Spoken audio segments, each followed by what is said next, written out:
Arnaldo, this is an extremely comfortable space, and I know it just didn't happen because fine landscapes are planned. So share with me, how did all of this come to be in creating these different spaces in such a small space here in Richmond?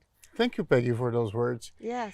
When designing this yard and having a limited amount of space, Yes. you have to do a planning first. You cannot just thinking randomly. You have to really, in my case, do a bubble diagram and plan how things are connected. But the big idea was creating different outdoor spaces. Yes, and boy, you've succeeded. Thank you.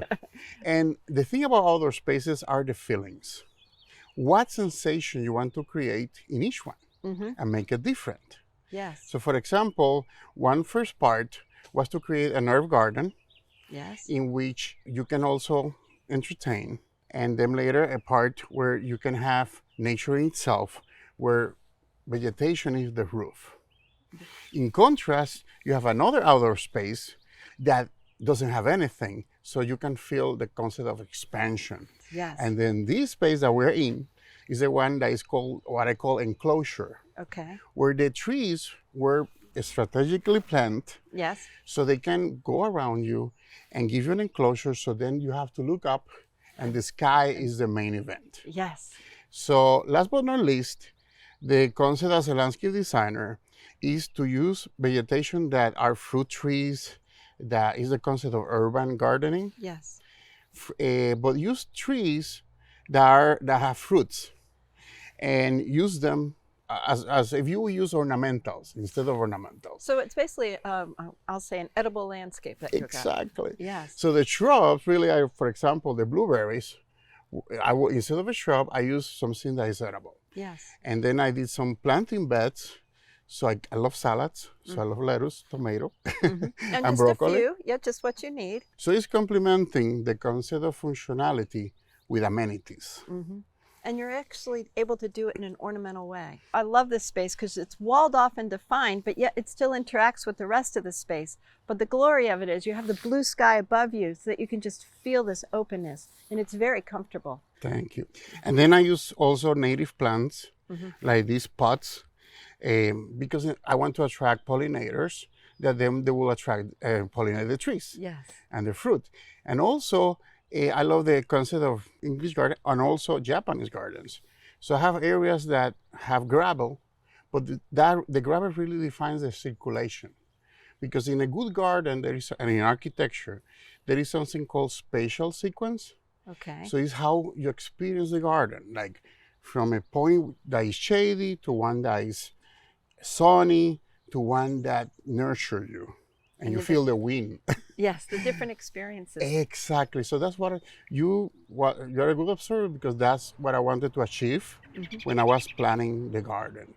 Arnaldo, earlier you were telling me about the view from the window and how that played an important part in designing this landscape. I'm glad you mentioned that, because that was the genesis Yes. of the whole garden, because it's next to the kitchen, but also it's next to the dining area.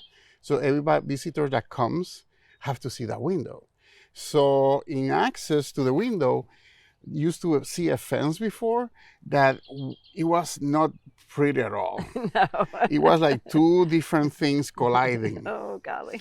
So that's why I did something with lattice that right now is a nursery, but also it can be turned into an outdoor room also if you put outdoor furniture. Yes. Wonderful Yes. way to define a space using that lattice. So that lattice really is like a screen. You have a theatrical Yes. form, because thank God, when you look at now at that through that window, you see that space the lattice, limiting that ugly view, and it becomes now the main event also in the garden. That's fantastic. You share with me too, you had drainage issues. Yes. So that's why landscape design is so important, because people say, oh, that's beautiful. No, but what is beauty? What is beautiful for one person is not necessarily beautiful to others. But there's a reason for everything in the garden. So that's why instead of putting concrete in in a specific area, I put pavers and gravel, because now, and I dig a trench. So when it rains now, it spread well. and everything is directed following the slope of the natural slope of the site. Mm-hmm. And it now helps. For example, I have an area I call the Bosquet. There are a lot of trees, big trees, and they used to be not as green as it should be. And now all the water runs through it, and it feeds the roots, and now they're greener. And where you had the water issue before, you now have a cute little sitting area too. So Yes. you've taken that and made it into a functional space. Not just, I need to deal with this drainage, but how can I deal with this drainage in a very beautiful way and a utilitarian way? But this still, it gives an experience in the landscape. Thank you. And that's where the herb garden is. Mm-hmm. And it's also where the grapes are. So when you see it, you also have a psyche garden, like a miniature garden.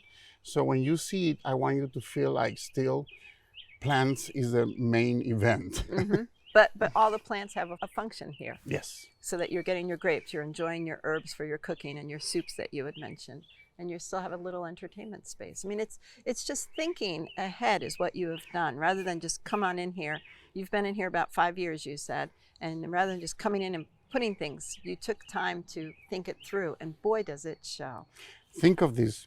Isn't this great sitting there, maybe after grilling, and then you say, hold a second, I want dessert. So you just have to stand up and grab it from the plant. Yes. So, you can get the plums I planted, the peaches I love, pears, Yes. now the apples, the grapes. So that's what I would like, either in that area or in this, the one that we're sitting right now, you can have a snack, but then dessert is all around you. Grapefruit salad right here in Yes. your garden. Yes. You know, Arnaldo, I see over there under the trees even, you've got some compost there. So tell me about that. Yeah, I call it my biomass section. And it's great because then if I have to cut branches or there's any vegetable material that I don't want to toss in the garbage can, I leave it there because that's natural fertilizer. Exactly. It's nitrogen cycle. Yes. So I should call it compost too, but I like it to call it biomass because I let the leaves to decompose through time. And the best thing is that the trees that are right there, like I was highlighting before, they were yellowish when I got here. So by having that biomass right there, all those nutrients are released. And now those trees, you can see how green they are and how strong they are. And actually, that helped me make my neighbor happy because that helped them with the, privacy. Mm-hmm. So I love everything. I don't toss anything. Every leaf, everything I sweep, I put it in my biomass area. Excellent. Arnaldo, thank you so much for having us here. It's been great to be able to learn more about the process of a landscape design and to be able to show it through this space here. The pleasure is mine. Thank you for being here.